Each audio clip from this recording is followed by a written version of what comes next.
IPL 2022 mega auction को लेकर BCCI के दफ्तर से हाल फिलहाल में काफी बड़ी अपडेट आई, जहां पर क्रिकबज़ की रिपोर्ट ने दावा किया कि कहीं ना कहीं बीसीसीआई प्लान कर रहा है कि वो 3 खिलाड़ियों को अलाउ करेगा रिटेन होने के लिए बिफोर आईपीएल 2022 मेगा ऑक्शन। और ऐसे में जैसे ये खबरें निकलकर सामने आई हैं, तब से आप लोग को पता है लगातार डिस्कशन चल रहा है कि भाई साहब आपकी फेवरेट टीम कौन से वो 3 खिलाड़ी होंगे जिनको रिटेन करेगी बिफोर आईपीएल 2022 मेगा ऑक्शन। और अगर ऐसा ही है आपके मन में भी सवाल, तो इस वीडियो में मिलेगा 100% एक्यूरेट जवाब। जी हां दोस्तों, आईपीएल 2022 मेगा ऑक्शन पर बेस्ड हमारी इस स्पेशल वीडियो में आज हम बात करेंगे कि आपकी फेवरेट टीम कौन से 3 खिलाड़ियों को रिटेन करने वाली है आईपीएल 2022 मेगा ऑक्शन के पहले। तो ऐसे में बहुत ही इंटरेस्टिंग वीडियो है सभी आईपीएल फैंस के लिए, वीडियो के साथ अंत तक जरूर जुड़े रहें। वन बाय वन करके स्टार्ट करते हैं, बिल्कुल भी टाइम वेस्ट करना नहीं है। सबसे पहले बात कर लेते हैं यहाँ पर एसआरएच यानी कि सनराइजर्स हैदराबाद टीम के बारे में। अब यार देखो, हैदराबाद टीम से अगर हम शुरुआत कर रहे हैं ना, तो यहाँ पर कुछ बहुत अहम बातें आपके लिए जान लेना बहुत ज्यादा जरूरी है। हैदराबाद खेमे से देखिए, आपको पता है कि आपके पास कप्तान केन विलियमसन है, करामाती खान है, डेविड डायनामाइट वार्नर है, आप सबको रिटेन नहीं कर पाओगे। ये बात बिल्कुल साफ है कि अब मतलब 3 स्लॉट आपको मिल रहे हैं तो 3 के 3 विदेशी खिलाड़ी हो। मुझे नहीं लगता ऐसा कुछ यहाँ पर बीसीसीआई करेगा। और ये जानना बहुत जरूरी है कि रूल्स यहाँ पर क्या कहते हैं, कितने मैक्सिमम विदेशी खिलाड़ी आप रिटेन कर पाओगे इन 3 में, कितने यहाँ पर भारतीय खिलाड़ी होंगे, कैप्ड अनकैप्ड। अभी इस पर कुछ खास ज्यादा क्लियरेंस हमारे पास नहीं है, लेकिन फिर भी ये तो तय है कि आप 3 के 3 विदेशी तो रिटेन नहीं करने से रहे। अब यहाँ पर 3 खिलाड़ियों को पिक करना है। मैं मैक्सिमम 2 ही विदेशी खिलाड़ी अभी पिक करूंगा क्योंकि रूल्स अभी सामने हमारे नहीं आए हैं। तो डेफिनेटली यहाँ पर पहले खिलाड़ी होंगे कप्तान केन विलियमसन। सेकंड प्लेयर यहाँ पर अनडाउटली आपके करामाती खान यानी कि राशिद खान होंगे। आप जॉनी बेस्टो के बारे में सोचते हो, बहुत ही बेहतरीन लय में हाल फिलहाल में टी20 क्रिकेट बहुत अच्छी खेलते हैं, लेकिन भाई साहब मुझे नहीं लगता आप उनके पास स्लॉट बचा पाओगे, डेविड वार्नर के लिए नहीं बचा पाओगे। एंड नंबर 3 अगर कोई भारतीय खिलाड़ी है तो मुझे लगता है यहाँ पर भुवनेश्वर कुमार या फिर टी नटराजन में से कोई एक आपको देखने को मिलेगा। और ऐसा ही कुछ आपको यहाँ पर लिस्ट भी देखने को मिल सकती है रिटेन प्लेयर्स की, अगर 3 खिलाड़ी अलाउ होते हैं। इंपॉर्टेंट यही है कि क्या 2 विदेशी खिलाड़ियों को भी अलाउ किया जाएगा या फिर बीसीसीआई बोलेगा कि सिर्फ एक ही विदेशी खिलाड़ी होगा। और अगर ऐसा होता है तो फिर डेफिनेटली आपके लिए केन विलियमसन रिटेन होंगे एंड उसके बाद टी नटराजन और भुवनेश्वर कुमार, मुझे लगता है आप दोनों को ही यहाँ पर रिटेन कर लोगे। तो ये एक देखने वाली बात यहाँ पर जरूर रहेगी। और ऐसे में बहुत टीमों की तकदीर और तस्वीर इसी हिसाब से यहाँ पर डिजाइन होने वाली है। बात करते हैं यहाँ पर मुंबई इंडियंस यानी कि 5 time IPL champion MI team के बारे में। अब एमआई टीम का यार आप लोग को सीन पता है कि भाई साहब इनके पास उच्च स्तर के खिलाड़ियों की कोई कमी नहीं है, लेकिन सबको आप रिटेन कर नहीं पाओगे। भाई साहब 3 ही स्लॉट्स तो हैं आपके पास। नंबर 1 फॉर श्योर आपके कप्तान रोहित शर्मा रहेंगे। नंबर 2 बेसिकली फॉर श्योर आपके लिए जसप्रीत बुमराह होंगे, नो डाउट। मतलब हाल फिलहाल की उनकी फॉर्म भी आ गई है, मतलब फॉर्म कहीं गई भी नहीं थी, थोड़ा बहुत खराब लगी थी, लेकिन अब वो भी वापस आ चुके हैं। तो बुमराह साहब आपके लिए रिटेन हो रहे हैं फॉर श्योर, इसमें कोई डाउट नहीं है। एंड नंबर 3 यहां पर आपके लिए मतलब सोचते जाइए, मैं तो ये कहूंगा सोचते जाइए, सोचते जाइए, क्योंकि भाई साहब यहां पर आपके लिए दिक्कतें काफी ज्यादा रहेंगी। आपके पास विकल्प है कायरन पोलार्ड का, जिनकी हाल फिलहाल की परफॉर्मेंस ना आपके लिए लाजवाब है। उनके बैटिंग स्ट्राइक रेट मैं देख रहा था 2020-2021 में 150 प्लस बैटिंग स्ट्राइक रेट है, एवरेज लगभग 40 के आसपास है। तो गजब की बल्लेबाजी उन्होंने आपके लिए की है। और फिर आपके लिए हार्दिक पांड्या साहब हैं। तो अब यहां पर आपको सोचना है, विचार करना है कि आप किसको पिक करोगे। एक ही खिलाड़ी को पिक कर पाओगे अगर 3 ही स्लॉट्स आपके पास यहां पर रहते हैं। तो definitely that's the thing to consider. यहां पर मैं Kieron Pollard and Hardik Pandya का विकल्प रखना चाहूंगा। इसके बाद हम बात करें यहां पर कोलकाता नाइट राइडर्स टीम के बारे में, तो डेफिनेटली इनके लिए भी थोड़ा सा हेडेक बन जाता है, क्योंकि भाई साहब PAT Cummins second phase of IPL में अवेलेबल नहीं रहेंगे।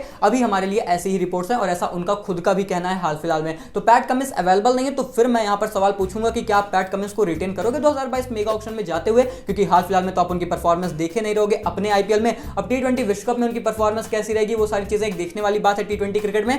लेकिन डेफिनेटली मुझे लगता है कि पैट कमिंस पर थोड़े से अब क्वेश्चन मार्क बन जाएंगे। इसके पहले नहीं बनते, इसके पहले आप रिटेन कर लेते उन्हें, लेकिन अगर वो खेलेंगे नहीं सेकंड फेज ऑफ आईपीएल तो शायद थोड़ी सी दिक्कत हो। तो ऐसे में डेफिनेटली नंबर 1 पर तो मुझे लगता है आंद्रे द विस्फोटक रसेल 100% आपके लिए रिटेन हो रहे हैं और आप उनके साथ जाओगे। मतलब आपके वो डायनामिक हैं, आपकी टीम के ताकतवर विस्फोटक खिलाड़ी हैं। नंबर 2 पर मैं यहां पर रखूंगा पैट कमिंस बनाम लॉकी फर्गसन। जी हां, 2 ही विदेशी खिलाड़ी मैं मैक्सिमम रखने वाला हूं और 2 भी रिटेन हो जाएं, बड़ी बात मैं मानूंगा। बीसीसीआई के रूल्स का इंतजार करना पड़ेगा। तो ऐसे में पैट कमिंस या फिर लॉकी फर्गसन आपके लिए ये डिपेंड करता है कि क्या Lockie Ferguson second phase of IPL में आपके लिए कमाल धमाल मचाते हैं। मतलब हैट्रिक हाल फिलहाल में उन्होंने ली है टी20 क्रिकेट में, तो कॉन्फिडेंस उनका हाई है, बड़े अंडररेटेड खिलाड़ी हैं बेसिकली आईपीएल के। तो डेफिनेटली यहां पर फर्गसन साहब को मैं यहां पर जरूर कंटेंडर की लिस्ट में रखूंगा। एंड नंबर 3 फॉर श्योर यहां पर शुभमन गिल। मतलब शुभमन गिल आपके बेसिकली फ्यूचर प्रोस्पेक्ट हैं, आप उनको शायद अपने फ्यूचर के कप्तान के तौर पर देख रहे हो। तो डेफिनेटली आप उनके साथ जाओगे, उनको अपने साथ रखोगे और आगे आने वाले समय में भी वो आपके लिए महत्वपूर्ण खिलाड़ी होंगे। इसके अलावा अगर यहां पर बीसीसीआई 2 भी विदेशी खिलाड़ियों को अलाउ नहीं करता है, एक ही विदेशी खिलाड़ी को बोलेगा सिर्फ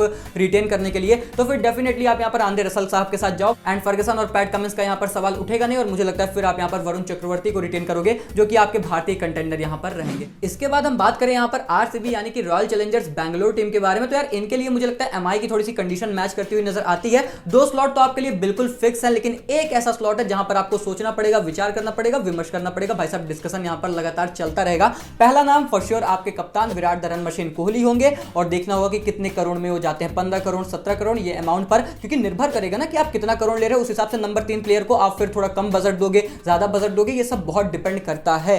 इसके बाद डेफिनेटली नंबर 2 पर आपके अब्राहम बेंजामिन विस्फोटक डिविलियर्स रहेंगे, अगर वो कंटिन्यू कर रहे हैं। जी हां, हाल फिलहाल में उन्होंने थोड़ा सा मतलब आप कह सकते हो कंफ्यूजन वाला बयान दिया, पर हिंट किया था कि भाई साहब वो खेलेंगे आईपीएल, तो अगर 1-2 साल भी और खेलते हैं तो मुझे नहीं लगता आरसीबी के जो है सिवा वो कहीं और खेल रहे हैं और आरसीबी उन्हें रिटेन करेगी, ये भी फॉर श्योर 100% कंफर्म्ड है। एंड नंबर 3 स्लॉट, एक ऐसा स्लॉट जहां पर देखिए आपके पास कंटेंडर कितने हैं, मोहम्मद सिराज, युजवेंद्र चहल, देवदत्त पाडिक्कल, ये तो 3 ऐसे कंटेंडर हैं जो बहुत ही बेहतरीन लाइनअप में है। फिर आपके पास ग्लेन मैक्सवेल भी, हम विदेशी खिलाड़ी का भी विकल्प है, आप किसकी तरफ जाओगे? देखो यार, हाल फिलहाल में युजवेंद्र चहल का मैं एक इंटरव्यू देख रहा था जहां पर उन्होंने बोला था कि अगर मेरी जो इच्छा है बेसिकली वो ये है कि मैं आरसीबी के लिए खेलना चाहता हूं अपनी रिटायरमेंट तक, आईपीएल में जब तक खेलूं मैं चाहता हूं आरसीबी के लिए खेलूं, क्योंकि आरसीबी ने मुझे बहुत कुछ दिया है, एक प्लेटफॉर्म दिया है और उन्हीं के साथ खेलकर मैंने अपनी एक पहचान बनाई है। और मैं आपको बताता हूं कि इन सब स्टेटमेंट का कितना महत्व होता है। आप याद करिए कि 2021 ऑक्शन के पहले कुछ दिन पहले मैक्सवेल साहब ने एक स्टेटमेंट दिया था अपना, और उसके बाद वो आरसीबी टीम का हिस्सा बन गए थे बड़ी भारी प्राइस में, तो आप समझ सकते हो कि स्टेटमेंट कितने ज्यादा मैटर करते हैं। और इसलिए अगर टीम यहां पर बीइंग अ सीनियर प्लेयर चहल साहब को रिटेन करती है, और चहल साहब यूएई सेकंड फेज में चहल पहल मचाते हैं, टी20 विश्व कप में अच्छा करते हैं क्योंकि हाल फिलहाल में अच्छे नजर आए हैं, तो फिर यहां पर चहल साहब भी रिटेन हो सकते हैं। और ऐसे में मैं डाउट नहीं करूंगा बीइंग अ सीनियर प्लेयर उनके रिटेंशन पे। ऑल्दो अगर आप मुझसे मेरा पर्सनल डिसीजन यहां पर पूछोगे ना, मेरा पर्सनल ओपिनियन बेसिकली, तो मैं जाऊंगा यार ऑनेस्टली यहां से मोहम्मद सिराज के साथ। कारण सिर्फ इतना है कि सिराज साहब एक भारतीय पेसर है, इंटरनेशनल पेसर है, जिसका मिलना ही बहुत मुश्किल होता है। ऑक्शन में यहां पर टीमें ढूंढती हैं तेज गेंदबाजों को, और फिर आप जाके विदेशी गेंदबाजों पे 10 करोड़ 15 करोड़ 20 करोड़ खर्च कर देते हो, जिसका कोई मतलब कोई रिजल्ट निकलता नहीं, क्योंकि सेटिस्फैक्शन वाली परफॉर्मेंस आपके लिए हाल फिलहाल में ज्यादा आती नहीं है। और इसलिए मुझे लगता है कि सिराज को अगर आप रिटेन नहीं करोगे ना, तो फिर बहुत टीमें उनके पीछे जाएंगी ऑक्शन में, और शायद मुश्किल हो जाए आपके लिए, मतलब बहुत भारी प्राइस लगाना पड़ेगा। बाकी पाडिक्कल साहब को भी, और मुझे लगता है चहल साहब को भी, मैक्सवेल साहब को भी आप फिर से खरीद सकते हो। तो फिलहाल डेफिनेटली देखने वाली बात है, अच्छा हेडेक रहेगा ये मैनेजमेंट के लिए। आपको क्या लगता है कमेंट्स में मुझे लिखकर बताना ना भूलें। इसके बाद बात करें यहां पर दिल्ली कैपिटल्स यानी कि डीसी टीम के बारे में, तो भाई साहब डीसी ने भी हाल फिलहाल में तगड़ी परफॉर्मेंस की है, इनके खिलाड़ी भी कॉन्स्टेंटली अच्छा करते हैं, तो अब देखना रहेगा कि भाई साहब ये किसकी तरफ जाएंगे। अब यहां पर मैं देख रहा था हाल फिलहाल में, देखो सोशल मीडिया पे ना अलग कहानी चलती रहती है। अभी मैं देख रहा था हाल फिलहाल में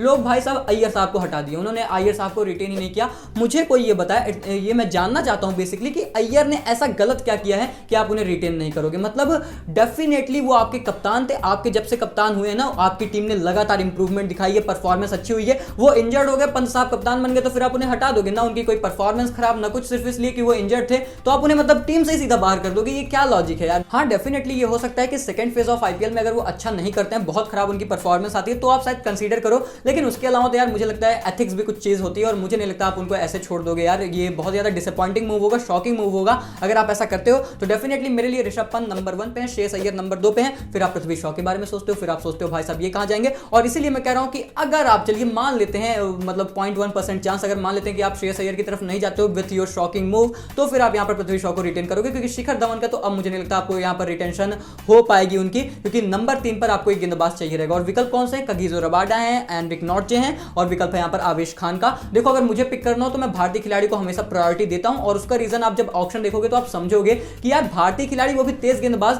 मतलब ये आपके लिए ट्रम्प कार्ड है, जाने देना ही नहीं है अगर आपके लिए वो अच्छा कर रहे हैं। और आवेश खान ने बहुत अच्छा किया है, तो आवेश खान को तो पहले आप रिटेन कर लो, ऐसा मुझे लगता है। लेकिन अगर आपको लगता है कि नहीं आपको विदेशी खिलाड़ी की तरफ जाना है, तो फिर मैं यहां पर रखूंगा एनरिक नॉर्जे को फर्स्ट प्रायोरिटी में, और उसके बाद कगिसो रबाडा को। अब आपके मन में सवाल होगा कि भाई रबाडा ने इतना अच्छा किया, यूएई में इतनी विकेट चटकाई, तो फिर आप उनको ऐसे पीछे क्यों रख रहे हो? देखो यार ऑनेस्टली बताऊं तो हाल फिलहाल में पिछले 1-2 साल में रबाडा की परफॉर्मेंस टर्निश होती हुई नजर आई है। विकेटें मिली हैं, बट यार बीइंग अ बॉलर वो एक्सपेंसिव भी रहे हैं, और उतनी ज्यादा चीजें सही उनके साथ नहीं गई हैं। आपको ये समझना पड़ेगा, मैंने एनालाइज किया, देखा, तभी ये बातें रख रहा हूं। तो मुझे लगता है कि यहां पर ज्यादा जरूरत आपके लिए नॉर्जे को है, आप नॉर्जे आपके लिए ज्यादा अच्छी और बेहतरीन गेंदबाजी करते हैं। तो मतलब यार ये तो फिलहाल मेरा अपना पर्सनल ओपिनियन है, मैं यहां पर मैनेजमेंट में तो हूं नहीं, डेफिनेटली डिसीजन उनको लेना है, लेकिन आपका मन यहां पर क्या कहता है, आपकी यहां पर डिसीजन क्या है, वो मुझे कमेंट में आप जरूर बताना। इसके बाद हम बात करें यहां पर चेन्नई सुपर किंग्स टीम के बारे में, तो यार सीएसके के लिए मैं बेसिकली 2 यहां पर रिटेन्ड टीम रख पाऊंगा, क्योंकि एक से तो पॉसिबल हो नहीं पाएगा, क्योंकि यहां पर एक असम्पशन केस चल रहा है अभी कि क्या एमएस धोनी खेलेंगे। अगर एमएस धोनी नहीं खेलेंगे तो फिर सुरेश रैना भी नहीं खेलेंगे, ये भी बिल्कुल तय, उन्होंने खुद ही बोल दिया था कि माही भाई नहीं खेलेंगे तो रैना साहब नहीं खेलने वाले हैं, और किसी दूसरी टीम के लिए खेलने का उनका कोई विचार नहीं है। तो डेफिनेटली यहां पर 2 टीमें रखूंगा जहां पर एक बार एमएस धोनी अवेलेबल है, तो फिर एमएस धोनी अवेलेबल है तो एमएस धोनी रिटेन हो रहे हैं, सुरेश रैना रिटेन हो रहे हैं, ये बात तय है, क्योंकि उन्होंने जो स्टेटमेंट दिया उसके बाद यहां पर सीएसके उन्हें छोड़ेगी नहीं, ये ऐसा मुझे लगता है। तो MS Dhoni, Suresh Raina, and number 3 पर आपके लिए मुझे लगता है रविंद्र सर जडेजा। अगर आप मतलब 3 खिलाड़ियों को रिटेन कर पाओगे भारतीय खिलाड़ियों को, तो शायद यहाँ पर रविंद्र जडेजा ही होंगे, नहीं तो सैम करन का विकल्प तो आपके पास है। लेकिन अगर आपके लिए एम एस धोनी नहीं खेलते हैं, आपके लिए सुरेश रैना नहीं खेलते हैं, तो फिर आप कौन सी टीम यहाँ पर बनाओगे? लेकिन मुझे लगता है एम एस धोनी खेल जाएंगे, लेकिन चलिए मान लेते हैं अगर नहीं खेलते हैं तो फिर डेफिनेटली नंबर 1 पर आपके लिए सैम करन रिटेन होंगे, नंबर 2 पर आपके लिए रविंद्र जडेजा रिटेन होंगे और नंबर 3 पर आप यहाँ पर मोइन अली के साथ जाओगे अगर 2 विदेशी खिलाड़ी यहाँ पर अलाउ होते हैं, एंड डेफिनेटली यही होगा। और अगर 2 विदेशी खिलाड़ी नहीं अलाउ होंगे तो फिर मोइन अली की जगह आप शार्दुल ठाकुर को रिटेन करोगे, ऐसा मुझे लगता है सीएसके टीम के रिटेंशन लिस्ट को और उनकी स्ट्रेटजी को देखकर। इसके बाद बात करें दोस्तों यहाँ पर पंजाब किंग्स टीम के बारे में, तो इनके लिए मुझे लगता है ज्यादा समस्या नहीं है, क्योंकि देखिए आपके लिए चुनिंदा खिलाड़ी हैं जिन्होंने अच्छा परफॉर्म किया, इसके अलावा काफी ऐसे खिलाड़ी जिन पर आपने बहुत पैसे खर्च किए बट डिसअपॉइंटमेंट के सिवा आपको कुछ और हाथ लगा नहीं है। नंबर 1 आपके कप्तान कंसिस्टेंट केएल राहुल, भाई साहब इनको तो रिटेन होना ही है, ये आपकी टीम की शान है। इसके बाद नंबर 2 पर मयंक अग्रवाल, इसमें कोई शक नहीं है, मुझे लगता है दोनों जोड़ीदार रिटेन हो जाएंगे। और नंबर 3 पर आप सोचते हो यहाँ पर जाएं आप आपके एक्सपीरियंस गेंदबाज मोहम्मद शामी के साथ, लेकिन उनकी परफॉर्मेंस उतनी ज्यादा टी20 क्रिकेट में अच्छी रही नहीं है, तो फिर आप और विकल्पों की तरफ सोच सकते हो। आप सोच सकते हो यहाँ पर डेफिनेटली निकोलस पूरन की तरफ। पूरन एक विदेशी विस्फोटक बल्लेबाज है और अगर वो लय में रहते हैं तो बहुत बड़े डायनामाइट हो सकते हैं। You have got that names with you along with Christopher Henry विस्फोटक गिल की, मतलब अगर वो कंटिन्यू करते हैं आगे खेलते हैं तो उनकी तरफ भी आप देख सकते हो। हालांकि मुझे नहीं लगता टीम यहाँ पर इतना ज्यादा एक्सप्लोर करेगी, तो डेफिनेटली यहाँ पर मोहम्मद शामी, निकोलस पूरन और may be surprising element Harpreet Brar retain होते हुए नजर आ सकते हैं। इसके बाद हम बात करें यहाँ पर last but not the least Rajasthan Royals यानी कि आरआर टीम के बारे में, तो इनके लिए मुझे पिक्चर थोड़ी सी क्लियर ही नजर आती है, क्योंकि नंबर 1 पर आपके रिटेन होंगे आपके कप्तान संजू सैमसन, नंबर 2 पर आप जाओगे जोफ्रा आर्चर के लिए। जी हाँ, मुझे पता है कि वो सेकंड फेज ऑफ आईपीएल में भी अवेलेबल नहीं रहने वाले हैं और 2021 में ही वो कहीं किसी मुकाबले में पार्टिसिपेट नहीं करेंगे, लेकिन दोस्तों फिर भी मुझे लगता है कि जोफ्रा आर्चर एक ऐसे पोटेंशियल गेंदबाज ना जो अगर मतलब रिकवर होते हैं और उसके बाद अपनी फॉर्म में आते हैं ना तो बहुत बड़े खिलाड़ी हो जाते हैं, बहुत डेडली प्लेयर हो जाते हैं और उनकी गेंदबाजी इतनी आसान नहीं है सभी खिलाड़ियों के लिए खेलना।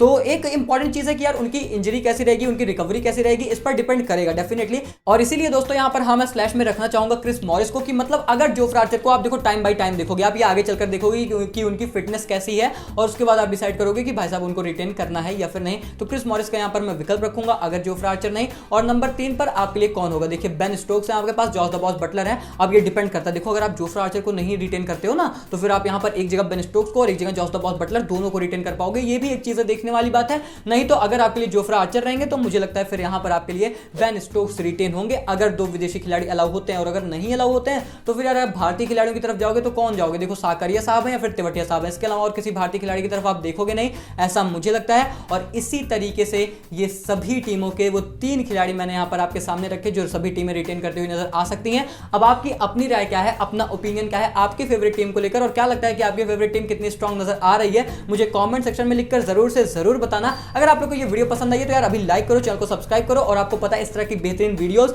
एनालिसिस आपको इसी चैनल पर देखने को मिलेगी। मिलते हैं बहुत जल्द एक और इंटरेस्टिंग वीडियो के साथ, तब तक के लिए take care, good bye, thank you so much.